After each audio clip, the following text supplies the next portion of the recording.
Hello, my name is Michele, and you're listening to Profit is a Choice. Hi, and welcome to the podcast. Today, we have Jamie Van Cuyk. Jamie is a hiring strategist, a podcast host, a speaker, and today we are going to dive into all things hiring. I know that hiring a team has been very difficult for many of you. You've probably had some starts and stops along the way. You're wondering what the next right hire is, how to make sure you're choosing the right person. And that's the conversation that we're going to dig into. So welcome to Jamie Van Cuyk. Every day, empowered entrepreneurs are taking ownership of their company financial health and enjoying the rewards of reduced stress and more creativity. With my background as a financial software developer, owner of multiple businesses in the interior design industry, educator, and speaker, I coach women in the interior design industry to increase their profits, regain ownership of their bottom line, and to have fun again in their business. Welcome to Profit is a Choice. Hi, Jamie. Welcome to the podcast. I am so excited to have this conversation with you today. Hi, Michele. Thank you so much for having me today. Jamie, as we get started, share with our listeners a little bit about your business trajectory. What got you to where you are today to be like a hiring specialist, which we all need? Yes. Yeah. So my background starts a little differently than most people would expect. Most people think that saying I'm a hiring strategist, I came from the HR world, which I did not. I was in corporate leadership in the internal operations side. I managed a team of account managers, and my team was the kind of the entry level position into the company for a lot of people. I had a really good team, which meant my team members were always getting poached to go elsewhere into the organization as they grew their career. So I was constantly hiring. So I got a lot of experience interviewing people. And most of the experience was by trial and error of how to conduct good interviews, how to identify the right people. Seeing my team was also really great. I didn't have a lot of day-to-day problems that a lot of other managers were dealing with their team. So when they had a need to hire, sometimes they're like, oh my gosh, I need to get this position filled, but I don't have time to review resumes or do the interview. And I was like, I'll do it. I'll do the interview for you. And even though for them, they were also hiring account managers, their account managers were working with different clients and they were working with different sales teams. So I always had to find out, well, who exactly do you need? Because your idea account manager might be different than my idea account manager. So I learned through that how to really identify who you need for that position versus who works well for this title. Also, I got tapped to work on a few projects with HR around hiring. So that did allow me to see the HR side of things and see what did they go through to create this entire hiring process that you don't always get when you're on the management side in a large corporate organization. So I'd learned all that knowledge. I always knew I wanted to start my own business. So shortly after returning to work after my second daughter was born, I said, you know what? It's the time. I'm going out on my own. My husband and I had always talked about starting a software development company together. So I was like, this is it. We're doing it. That lasted 6 months because I was miserable in the world of software development. I realized I love tech, but being on the development side of it was not for me. So I said, well, what do I do? I'm not ready to go back and get another corporate job.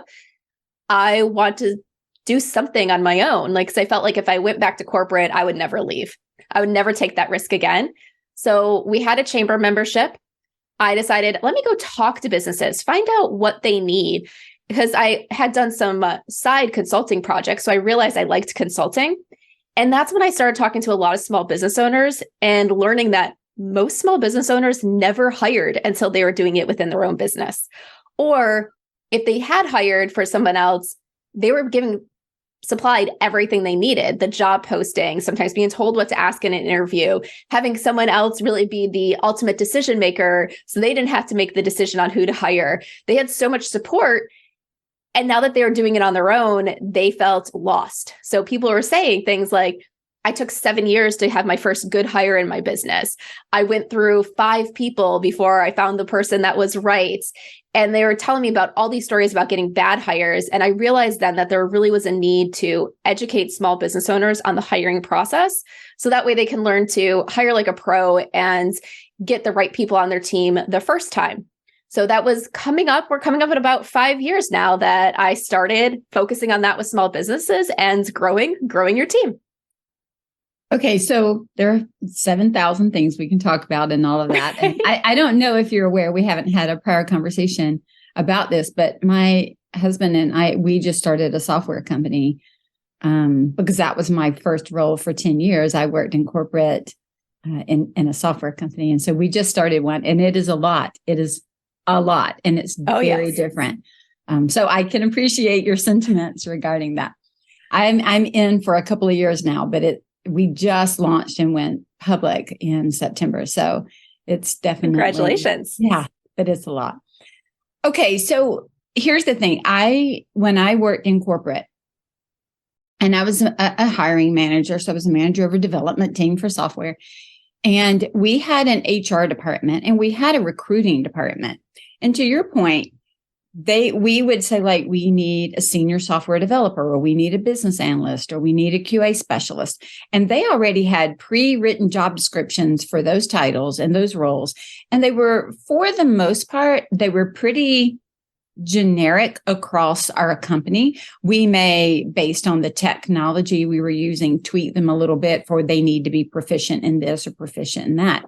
And then they would go through and gather all the resumes, do all the first round interviews, and then give us a selected few for us to go through. Or they would let us look through the resumes and maybe pick out a few. But they went through a whole first process. Even so, Jamie, as the hiring manager, I went to classes on how to hire, questions that we could ask, questions that we couldn't ask. Here's what you do. Here's what you don't do. But then the beautiful thing was, when we were making decisions about hiring, I was never left alone to make that decision. So I was making the decision with a group of other advisors, from HR to the teammate. We would do all the different types of interviews, independent, group interviews, all the thing. Okay. Fast forward, start my own firm in 2000, move up and decide that my business is growing and I need to hire.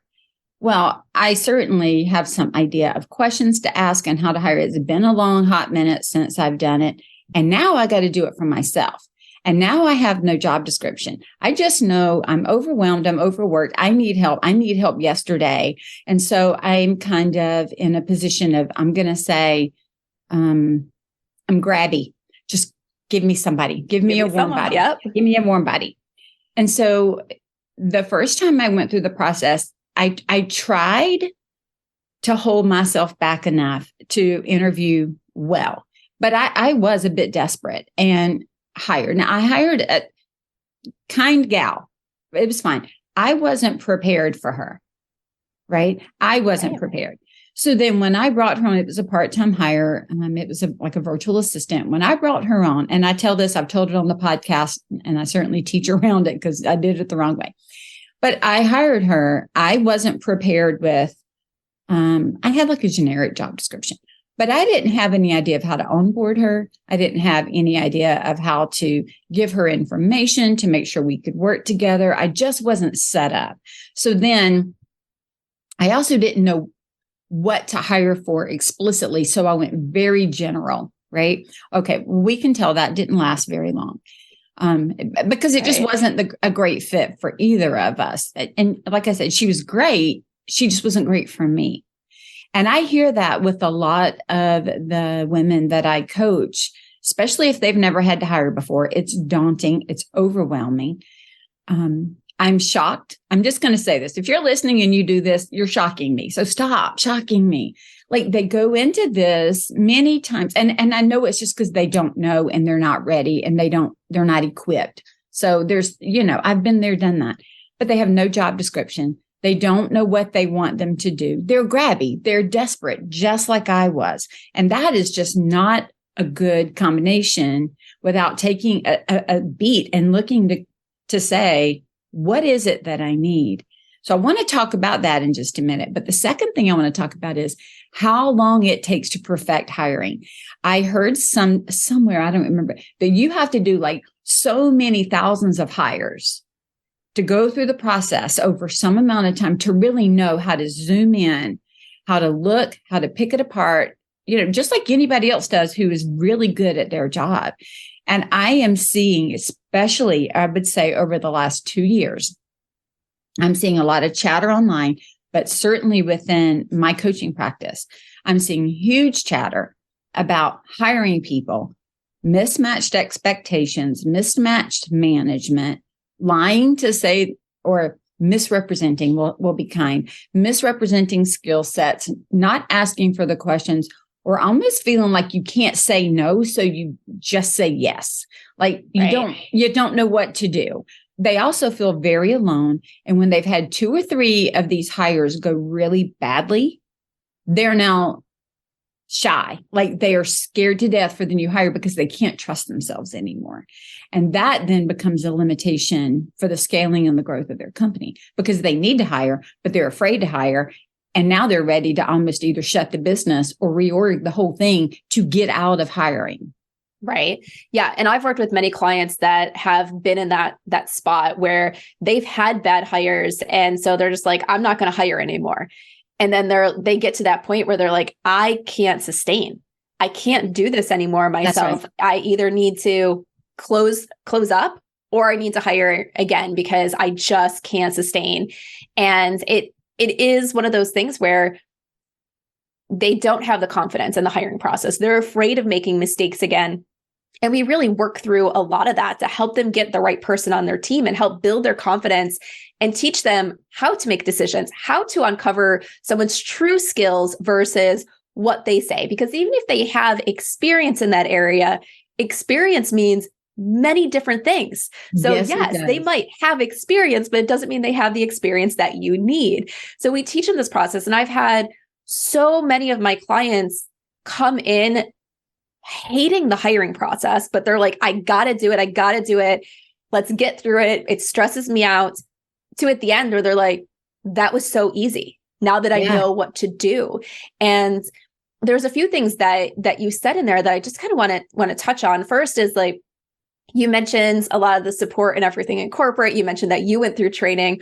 One of the things that shocked me when I was a brand new manager is I was interviewing and hiring people for about 9 months before my corporate company ever sent me through training on interviewing. Wow. And it was a training on what not to ask or what not to do during an interview so we don't get into legal trouble. And I was just like, whoa, why didn't you put me through this training before I ever went into an interview? Because for 9 months, I could have been saying things that could have got my company into legal trouble. They could have got me into legal trouble. And I had no idea. And there's like just so much stuff that, you have to learn. And you don't really know until you go through it. And like you said, that there's this research and study of like how many times you have to interview people and hire people in order to really learn. And that's because a lot of times we're doing it on trial and error. We're going in and learning from our mistakes. We're going in and getting better little by little. Mm-hmm. And instead, it's really helpful to get that support and guidance and education early on. So that way you don't have to make those mistakes because those mistakes mean a lot. Yes, they do. I didn't mean to interrupt. It makes me think of like when we've had a really bad client, we then start to get gun shy about another client, or we start, over time, we are perfecting who our ideal client is. Well, the same way we're perfecting who our ideal team members are. And I remember this. I always laugh. My husband, he's been a hiring manager for years, and he hired a guy one time that they did all the background. They did everything they were supposed to do in big corporate. And when you mentioned experience, right? And I've seen this play out with my clients. So this was just like a highlight version. But he hired this guy, and the guy came in, he interviewed well.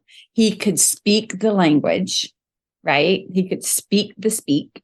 He had it on his resume. But when they put him in the role to do the job that he'd been hired to do, he couldn't do it. He didn't know the programming language. And my husband asked him, like, why are you unable to do this? We interviewed you. We asked you these questions, like you could answer. He's like, oh, I studied up enough to answer. I know, like, in other words, I know how to say it and spell it, just don't know how to do it. I figured I'd figure it out when I got here. Well, he didn't stay very long to figure it out. But we're seeing that happen too, where people, especially in the interior design space right now, there are a lot of young people coming in wanting senior level roles, but they don't have senior level skills. And being able to tease that out and asking those questions. I know that my first thought when I was hiring, I'm like you, I was hiring when I was probably 24 years old. Like I probably had no business hiring at 24 years old in a corporate environment, but whatever, they put me in that role. But I was asking a lot of yes, no questions, which could because I didn't know, right? You don't know what you don't know. And it very much, yes, no. And then you're like, okay, so what's next? And when I learned to start asking open-ended questions, when I learned to start teasing out or give me examples of more situational type things, my interviewing started to improve. But I know one of the things that is super important for me when I am looking at hiring somebody is I care more about a couple of things. After you get past, will you fit into the culture and do the values match? I'm really looking for things like, I want to understand what your critical thinking abilities are. And I want to understand your ability to prioritize work. Because those are two things that if you can think critically and you can prioritize work and you fit within the value structure and whatever, I can usually work with you. But when those two things are off, the whole house of cards starts to fall. So if you don't mind, let's start talking just a little bit about maybe your methodology for learning to hire and what you think is most important to look at. Yeah. So where I'll start with this is where we start with all of our clients. It's really knowing who it is that you need to hire, like what that idea client looks like. What are they going to be doing for your business? As you mentioned, there's a lot of people, they're like, I need to get these tasks off my plate, but they're like, just give me a body, just give me any warm body. And they're like, I'll figure it out later. And that never works out. Well, I won't say never, but 99% of the time that's not going to work out. And I've tried it didn't work. Yeah. And you really need to figure out what you're going to give this person and who your idea candidate is before you enter anything else for the hiring process. Because can I stop right there and ask you this question? Yeah, because I really want you to say that one more time, because I think it's so important. Because what I see sometimes is people see a person or they have a friend who needs a job and they're trying to now create some position for a person versus looking at what the company really needs without a person involved. So can you say, I know you may feel like me, you might not always remember what you just said, but can you share again why it is so important to stop and think about what does your company need? Like a not cookie cut, just what does your company need here? It's like you really need to think about who is your idea candidate, what tasks you need done, what you need off your plate, and what makes up that person that's also going to fit in your culture. Like Michele, you mentioned, ability, prioritize, and critical thinking are two of your top things. Well, those might not be the same top things for another company. They might have other stuff set up or other team members there where it's like, okay, the person for this skill, this position, that's not so important, but for you, it is.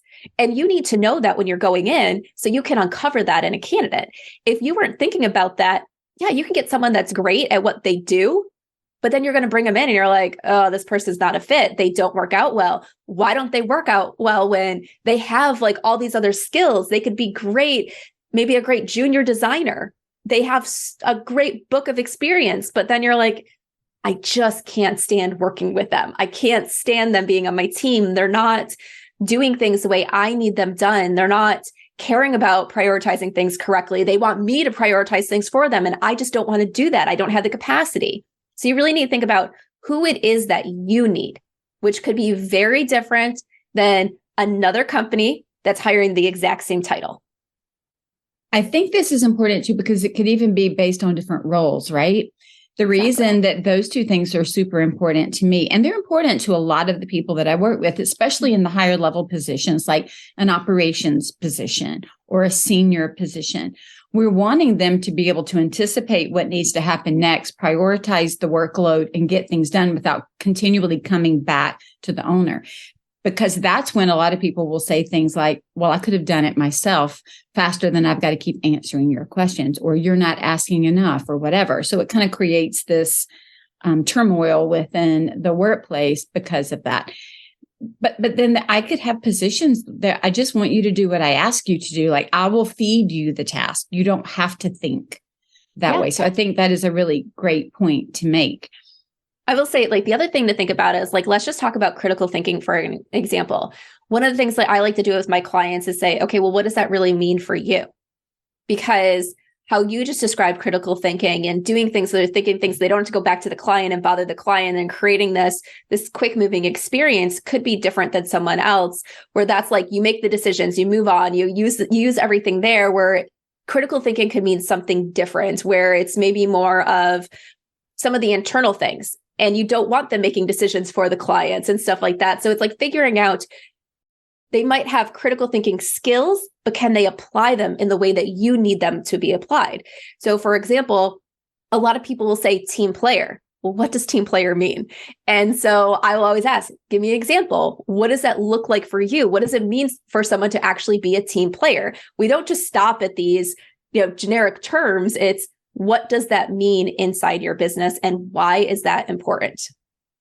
Okay, so I love the definition. I'm huge into definitions. And it's interesting. I was just having a conversation yesterday with a designer, and we were talking about when we use any word, even a word that is in our general, conversation, really looking at the undercurrent of that word, or looking at the use of that word or the application of that word. For example, design does this all the time. Somebody might say, I want this room to feel warm and inviting. Well, the next question is, tell me what that means to you. Are there textures that make you feel warm? And are there colors that evoke that feeling? Like, tell me more so I can understand. Because warm and inviting to me could be different than warm and inviting to you. It could be very different on the East Coast than the West Coast, in the mountains and at the beach. And so we're asking questions to fully understand. The same holds true here, right? How far do you want that decision making to go? What is it that you want that position to do? What load do you want them to carry? How do you want them to have autonomy or not have autonomy? And what does that mean? And then being able to ask, not only know it, but then, like you said, be able to tease it out and ask questions with regard to that to see if there's a fit. And there may not be a direct fit sometimes, but you could see like a corollary, right? Like, oh, well, if you can do it over there, you can do it over here. Or you may go, oh, this is not going to, you can do it only over there, but not over here. And so it starts to make sense versus just using generic words and assuming that we're saying the same thing. The communication piece of this, I think, is huge. And I do believe that I think a couple of things from my experience. I'd love to hear what you think about this. Like, this feels like we need to pull up and get some tea, and just like, you got your tea. I got my tea. We just need to sit down and have this conversation about 14 hours. I see a lot of fear of asking the question, almost like the interviewer doesn't think they have the right to ask that question, and then to ask a follow-up or a leading question, or a give me an example, show me how, explain to me, what does that mean to you? Like those really, digging in, clarifying questions. So there's almost this feeling sometimes of, for whatever reason, I'm overstepping to even ask that. And they're not. Yes. Right? As long as you're not asking all the questions you shouldn't ask about race and religion and all that stuff, as long as that's off the table and you're talking about job and ability and workplace, you can dig in until you're satisfied that you got a clear enough answer to move on. And it's okay. And then even knowing and trusting, because I think there's a lot of not trusting themselves and over trusting the applicant. Yes. When you're new. Exactly. Yeah. So with that, like, I even know I experienced that when I first started interviewing. And one of the mistakes that I was making that now I coach all my clients on before they go into that first interview is I would ask the question And then I would keep talking, right? Almost like, well, let me guide you exactly to what I want to hear. And then I realized that I was doing that because I thought the candidates needed that in order to feel comfortable answering my question. Exactly. And then I learned, ask the question and shut your mouth. Do not say anything else. Now, if they ask for clarification and they say, well, do you mean this or this? Yeah, answer their question that they ask, but you don't want to keep talking after you ask the question. Let them answer. And you mentioned follow-up questions. You mentioned asking for examples. Yeah, the interview guides we create, we are constantly asking for examples. And sometimes we ask for it in the main question, and other times it is one of those follow-up questions where if they don't give us an example, we're going to ask for it. We then ask other specific follow-ups to dig in deeper, because just because they give us an example, there could be a million details to that example. They might just not share one of the ones that we want to know. So we prepare with some of those follow-up questions to say, all right, if they don't share this, let me ask. It's okay to uncover information. It's okay to dig deep with these candidates. They want the job with you. You want to make sure that they're the right fit. You have to ask the questions because you don't want to learn the information when it's too late and you're already having them on your payroll. I think it's that where I said a minute ago, there's like a lack of trust maybe in our hiring skills if we've not done this before. Mm-hmm. And to cover that lack, we're trying to, like you said, to make them comfortable and ourselves. I think, we learned years ago, even in the sales process, you present the proposal and then you zip. Like the first one who speaks loses. It's kind of what we were taught. You don't say anything. You give them a chance to process. Like you've had a chance to process as you've created it, and they have a chance. And the same is true here. We've had a chance to process the question we're asking, why we're asking it, and what we're looking for. So there needs to be a couple of beats for them to process.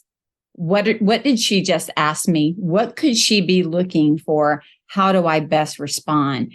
And the more we keep talking during that silence, like you said, we're either guiding them to get the answer and then we wonder why they didn't match later. Or we create almost this, this frenetic pace of like this nervous tension in the hiring process. And so I think we have to be comfortable with asking a question and then just waiting. Yeah, exactly. So yeah, it is hard. And it takes practice. It takes feeling comfortable there. I always say is you should go into every interview with a prepared list of questions. You should never just be going off the cuff with what to ask. And so really know those questions, go through them a few times so you know what you're asking, you know what you're looking for. So that way you can feel more comfortable than just reading them, for the first time going into that interview and you're talking to that candidate. And it's one of the things that I always tell people to remember is you have those nerves and feelings going on during the interview and the candidate does too. So some people will say, well, I knew in the first 30 seconds that this person was not a good fit. And sometimes you're really going to know that. Other times it's that candidate is really nervous in those first 30 seconds and you need to give them some time to get into their flow and actually be able to give you good information. So it's like, remember that there's nerves on both sides. I also a lot of times will tell candidates, especially if there's someone that seems to be talking a lot, wanting to fill all the holes in the interview, just reminding them it's like, all right, I'm taking a bunch of notes, so there might be pauses. I'll let you know if I need anything additional for your answer. But otherwise, just relax, take some deep breaths, drink some water, especially if the candidate seems really nervous. I'll say, take some deep breaths and drink some water, and then we'll move on when I'm done writing down my notes. That's a good point. I think it's interesting. In one of my last hires, I worked with a company to do the hires, and then I also had some video of the applicants to review prior to that, and certain generic questions had been asked. And when I watched those videos and looked at resumes, Jamie, I kind of zoned in on one particular applicant, thinking that they were the closest match to what I was looking for. The other one was great, but the one that I looked at had a couple of just little bullet points that I thought might give them an edge, right? We go into the interview and I start doing some of those uncovering questions. And by the end of it, I hired the other person because I was like, on paper and on bullet point, it looked like almost an exact version of what I said I wanted. But when I started, you know what it was really about? When I started uncovering the motives behind their work and what they do and how they do it and how they want to show up, the motives and drivers behind it wasn't wrong. It didn't align with mine. Yeah. And I knew this might work short term, but this would not have been a long term. Where the person over here had different bullet points that when I started uncovering those and digging in, it showed more of an alignment. But if I had just gone off first glance, first quick, 5-minute interview, how you present yourself, that kind of thing, I probably would have chosen the other person without those deeper connections and deeper questions. Yes. And when we create interview processes for our clients, we say there's always a minimum of 2 interviews because you need 2 touch points with the candidate in order to really uncover who they are and if they're the right fits. And I can tell you for both of my employees that I have hired, my front runner after that first interview, we go into that second interview and we're probably about a quarter of the way through. And I'm like, no, this person's not the right fit because we asked different questions. We uncovered different things. One of them was because I realized they were almost exactly like me. And that's not what I needed in that role. But the first interview, I'm like, yeah, this person's answering great answers to all these questions. And I had that connection because they were a lot like me. And then once I dug into the second interview, these other things that I really needed this person to be good at, it was like, no, that's not them. They're not the right fit. And the other time, it was just like, okay, once I learned this additional stuff, they're just not the right fit for this role. They're great at what they do, but they're not right for me. And I also actually just this week was meeting with one of my clients that we were helping with recruiting. So we did the first round of interviews and then their team's doing the second round. And my front runner from the first round of interviews, once I saw the notes from the second round of interviews, I was just like, nope, they're not the right person. Because once again, there was different questions that were being asked and everything. And so, yeah, they passed that first interview with flying colors. They did not pass that second interview at all. So it's like, you never know. And that's why you want to have multiple touch points with a candidate and ask those deep questions and dig into different areas that matter for that role, because they could have 75% of what you're looking for. But if they don't have that other 25%, it could be a big fail if you bring them in. It's interesting because I worked with a hiring agency when I was doing some of that. And the hiring resource that I had helping me, just so that there was more than just me having this conversation, which I also think is important. She thought the same things, that this was going to be the ideal. I mean, we both saw it the same. And after that long form interview, she sat in while I did a long form interview just to see and to be aware. And the minute the call was over, she's like, oh, I don't think so. And I was like, yeah, I don't think so either. And I think we were both shocked because everything up. I mean, we had done, the small interviews, we had done paperwork, we had done what is your strengths under Strengths Finder. We had done all kinds of assessments. We had done all kinds of work, everything. And then we were like, oh, I don't think so. And so that shakes you a little bit until we walked into the next interview. And then we're like, okay, this is actually it. So I have a question in that regard. A couple questions. A couple you mentioned to me before we talked in in your write-up. So you mentioned at least 2 interviews, right? Yes. How many applicants should we be looking at? Should we be looking at the 7,000 that apply on Indeed just so they can say they applied? How many do we look at? So that's a great question. And the answer is as many applicants as is needed to find your ideal hire. So it could be that you only interview 5 people. Those first 5 resumes that come in, you're like, these are amazing. I want to interview them. You interview them. You find a person that you're like, yes, this is the fit. And you don't go any deeper. It could be that you have to review 100 resumes and schedule interviews from there. You really want to focus on finding the right person, and there's not an ideal number there. I always tell my clients, because I've worked with some clients in the past where they'll say, I want 10 people to get to this final round of interviews. And I was like, I am not setting a goal to send you 10 people. I'm going to send you the people that fit what you're looking for. And one of my clients, we had a really hard time getting them out of that mindset that they needed to interview so many people in that final round, because I had sent them 3 candidates and they loved those 3 candidates. They were having a hard time deciding between those 3 candidates, but they're like, I need to see more. And I'm like, why do you need to see more when you already have 3 people that you would consider hiring? Bringing someone else into the process doesn't make someone better or worse as an individual. That individual either fits what you're looking for or they don't. So if they're not what you're looking for and you have some hesitations, yeah, we want to talk to more people. But if they're right with the person you're looking for, we don't want to say, but we have to interview so many people, so we're going to keep them on the hook and maybe offer them a job or maybe not, but we're going to take 2 more weeks to interview people. Because what happens? That person sits there and might get another job offer, or could say, well, if they're really taking 2 weeks to decide if they want me, they must not really want me. And I'm going to get this position just because they're not finding anybody else, but they don't really want me. So when you find the person, hire the person. But I think there's also the flip side of that I just want to stress is, like you mentioned, you went through that process of the person that was your front runner. You're like, no. I've worked with clients where that has happened, and they'll only push one person through to that final interview phase because they're like, this is our person. We want to confirm that this is our person. And then they don't like that person. And they're like, but maybe we should hire them anyway because we don't have anybody else yet at this round. Right. And I'm just like, no, don't do that. Yes, it might take us another week or 2 weeks to get someone else to that round, but though that time is worth it to get the right person on your team. It really is true that we need to hire slowly and fire quickly. I mean, it so is. One of the things for me is I always wanted to interview more than one, if at all possible, just because you have nothing to compare the one to. So I agree with you. It's kind of like in design. You don't want to show somebody 3 to 5 designs and then they say, show me everything available and then I'll choose. It's too much, right? Right. And either they are or they are not.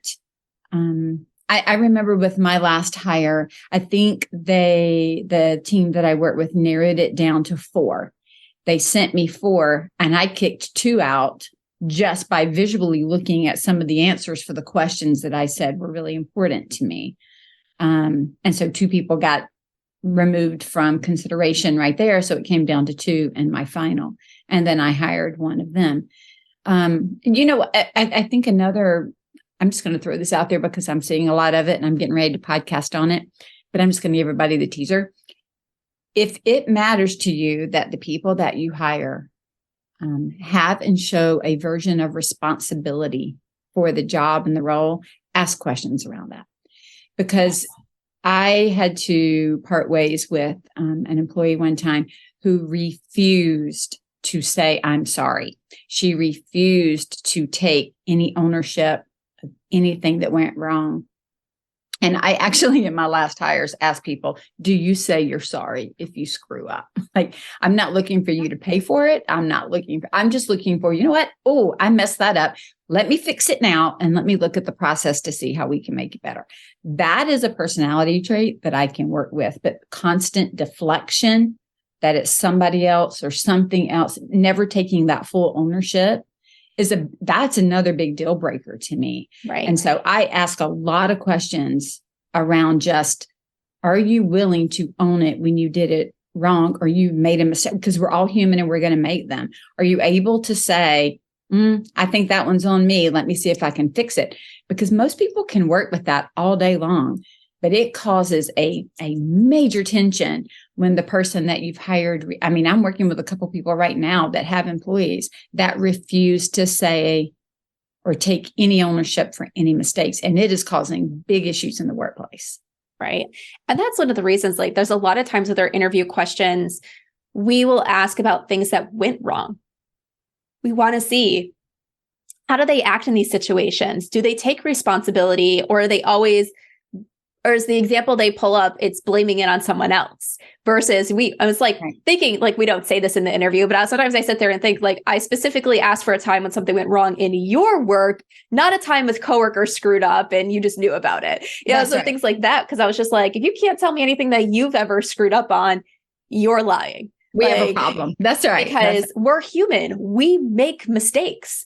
Sometimes they're big mistakes, sometimes they're little mistakes, but we make mistakes. And sometimes, like, with that, you can also see that candidates are afraid to tell you about a mistake But those are probably also the people that are going to be afraid to tell you about a mistake when it happens, and they're going to hide it and they're going to try to fix it on their own. And then you as a business owner are going to find out possibly too late. And nothing's worse than a client talking to you about a mistake or something happened and you being like, what happened? Like, and those are learned skills of being able to be open about your errors and your mistakes, and knowing that it's better to tell your boss up front than try to hide it and make it so they don't ever know. That's exactly right. Jamie, let me ask you this. You talk about a hire framework to prepare people for hiring success. Tell us about your hire framework. Yeah. So our hire framework is the process we take our clients through to really make sure that we're focusing on the right people. So we start with the H in hire, which is our hiring details. So as we talked about, it's really knowing who your idea candidate is, because we need to know that so we can target them throughout the rest of the process. The I is then what we call the initiate the advertising plan. You can't get your right candidate if you don't communicate to your right candidate that the job's open. So this includes writing a job posting that speaks directly to that person you want to hire. That job posting should turn off people and also should have other people say, yes, this is the job for me. It's like in business, we learn about marketing. If you market to nobody or you market to everybody, you really market to nobody. And it's the same with a job posting. If you put out this generic job posting that speaks to everybody, you really speak to nobody. So create one that speaks to your target candidate and then post it in places where your target candidate is actually going to be looking. Then the R is the review process. So we're reviewing those candidates. We create a process and we guide our clients on how to review a resume. So you're not taking 20 minutes per resume to decide if they're qualified. You're not trying to read between the lines and create this life story that you're probably wrong about from the few words on the resume. How do you properly review a resume so you can get the right people into your interview process? And then how do you interview those people so you can ask the right questions and uncover the right information? And then the E is expectations for success. So once you select your person, how do you get them on your team and onboarded so that way they're actually doing what you want them to do? How do you communicate your expectations so that way you're happy with their work and you feel that every time you give them their paycheck, it's of value versus a drain on your business? All right. You ready for the big question? Yes. When is the right time to hire, Jamie? Ooh, great question. So it's going to differ based on each business, what's going on in your business. And so it is one of those things where a lot of times you talked about earlier, people are overwhelmed when they go to hire and then they're kind of rushing through the process. And typically that's a sign that you waited too long, that you should have hired sooner. So there's 4 signs that I say to look for in your business to say, you really need to hire. And I encourage you to look at these signs or look for these signs about once a quarter, because it's so easy to get overwhelmed and just into the day-to-day that you don't realize you've reached these points. The first is you're saying no to your ideal customer. So you can't take on any more projects because you don't have the capacity. And so you could grow your business and scale your business if you had more help. The second is you're losing customers due to poor customer service. So someone doesn't like working with you anymore. So they're saying, I want to cancel my contract. You're not giving me what I needed. You're not holding up your end of the bargain. But on the flip side of that, it's also before that contract was ever signed, where people reach out to you. They don't have a relationship with you yet. They might be reaching out to another company as well. And that other company responds first. So they're like, you took a week to respond. In that week, I've already gone with this other company over there. So you're losing business because of the fact that you're not providing the response times and the customer service that people expect. The third one is you can't expand. Your time, it just has to focus on what you're currently doing in your business. There's things that you want to do. There's other ways you want to serve your target audience, but you can't add that to your business because you can't take the time to add that new thing. And then the fourth one is that you don't have a certain skill or expertise needed, and you've reached the point where it is more worth your money to hire someone for that skill or expertise than it is for you to go out and learn it, practice it, try to perfect it, do it, probably not do it great. So then you have to redo the work, where now it's like, okay, yes, it might cost me $100 an hour to hire this person over here, but that saves me a lot of time where I can make more than $100 an hour because I'm focusing on the right things in my business. In our group coaching call this week and the designers inner circle, that question came up, and it was around continuing to get inquiries, right? And how far, when should I hire, or should I just push out timelines? What should I do? And one of my questions, these are seasoned designers that are, kind of looking, because we're always looking at this. This isn't a just starting. This is, every company looks at this all the time to make those decisions. And so one of the questions that I asked the designers that were contemplating this, should I hire? Is it just for now? I asked them, what are your current lead times? And are you okay with that? And are your clients okay with that? Like, are you in a place where you think that the lead times that you have are sufficient? Okay. Where is the line where it's no longer okay? Like, what is that? How close are you to that?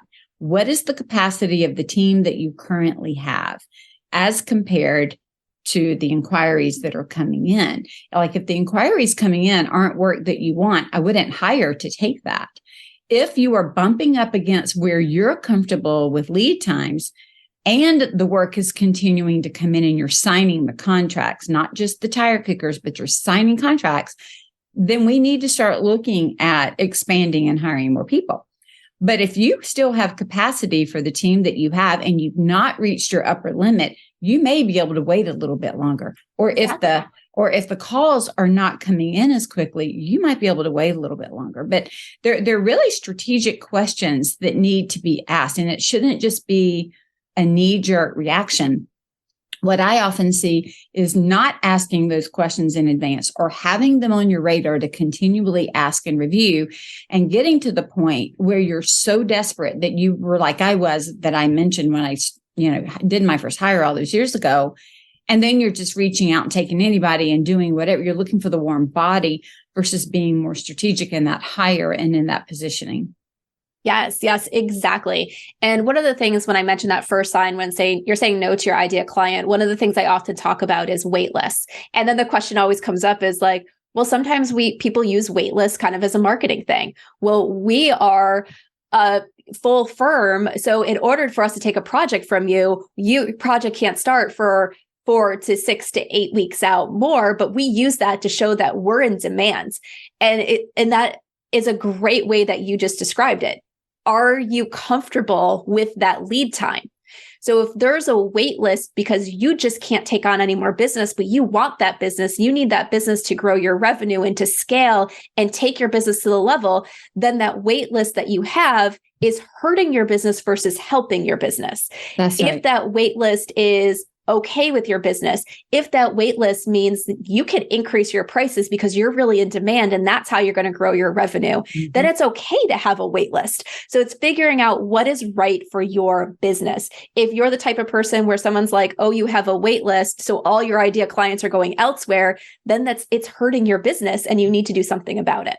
That's exactly right. There was another I read this somewhere, and I've seen it play out in my own business. I'll throw it out to you and see if you've seen the same things. But as we have, especially, let's say, business owners listening to the podcast who may be getting ready to hire for the first time, and they're not really sure what they want to do and how they want to do it, or they're not even maybe sure how they want to scale, because we can grow and scale our businesses in a multitude of ways. You mentioned this in kind of our 2-minute pre-conversation, and it's true for my business as well. We don't do cookie cutter. So what I do, the same way that you come in and try to help them understand a framework for hiring and a framework for acquiring talent in their company, I help them create a framework for decision-making. So that means that I've got people that run all kinds of businesses in the design and workroom industries. And while they may be doing similar things and similar tasks, they don't look exactly the same, right? And so one of the things that I heard and I have seen play out is that when you're first starting out, quite often, when you go to hire, you might need to hire more of a generalist. And then the more you get close to scaling and want to scale, we hire more of a specialist. And that really goes to kind of what you just said. Like, I remember that was one of the things that held me back, Jamie, when I first had to hire was I was like, well, I do Canva and I do Vimeo and I started thinking of all these myriad of things that I did because I had to, not because I was great at them, but because I was scrappy. I didn't have the money. I was trying to figure out. So I was that, what did they say? The Jill of all trades and master of none. That's what I was doing with some of those things, just trying to keep it going. Even at this point, I don't even edit my own podcast anymore. When I first started, I recorded it, I edited, I wrote I did every single thing around it. And now I, subcontract all of that out and get assistance with that for people that can do it better, faster, cheaper than I can do it. And so I have a specialist, but at the beginning, I didn't know. Have you seen that as maybe, something to consider? Sometimes you need a person who can help you broadly, and then you can go more directly into specialized hiring. Yeah. I think it all depends on what you need help with. So, there's some things where you need that specialist to start because it is such a specific task that you're looking for.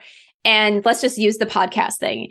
Yeah, sometimes you need that specialist who can really know how to edit podcasts and work with audio and all that versus someone where it's like, yeah, I think I can do that and add all these other tasks. So are going to be some things where you need that specialist from the start.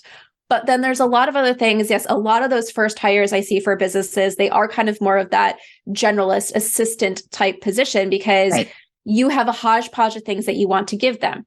My only advice for that is you can't make them also that Jill of all trades, master of none. So you need to look at it and say, what goes together in terms of skill sets? What goes together in terms of, okay, if you're hiring someone for marketing, what else fits in that marketing realm? Yep. You can't say I'm hiring someone for marketing and then give them all these bookkeeping tasks because they might not have that skill and they might hate it. So you have to look at it to say, what fits in this generalist position? And we've done some projects with our clients where we have actually split it out where in the back office, not what we post out there, that this role is really two different roles that now falls under one title. But we already map it out to say, this is how this role will split once you get to that level. And yeah, things in that might tweak a little bit as they continue to grow, but we can look at it to say, this title right now fills these two roles in the organization because there's only enough work here for it to fall under one person. And then as it becomes too much for one person, here's how it naturally splits. So we already planned for that split on the back end. That is so smart. And I know we've had to do the exact same thing, even in my firm. So I have a director of operations and I gave her some, not everything, because I already have other support people, but I gave her a really nice little hodgepodge of things that were coming off my plate and onto hers. And as she has learned about them and helped write processes for them and helped to dig in, and we've realized that some of those areas needed more specialized attention, we've taken them off her plate and hired out for those things individually. But I love that idea of, because I always have them group things, but I love that idea of maybe having them also group together, knowing that there will be a natural split once the work increases and we are in a position to do that. So smart. Yeah. The other thing about already having it pre-planned is it helps reduce the fact of people holding on to tasks just because they like it.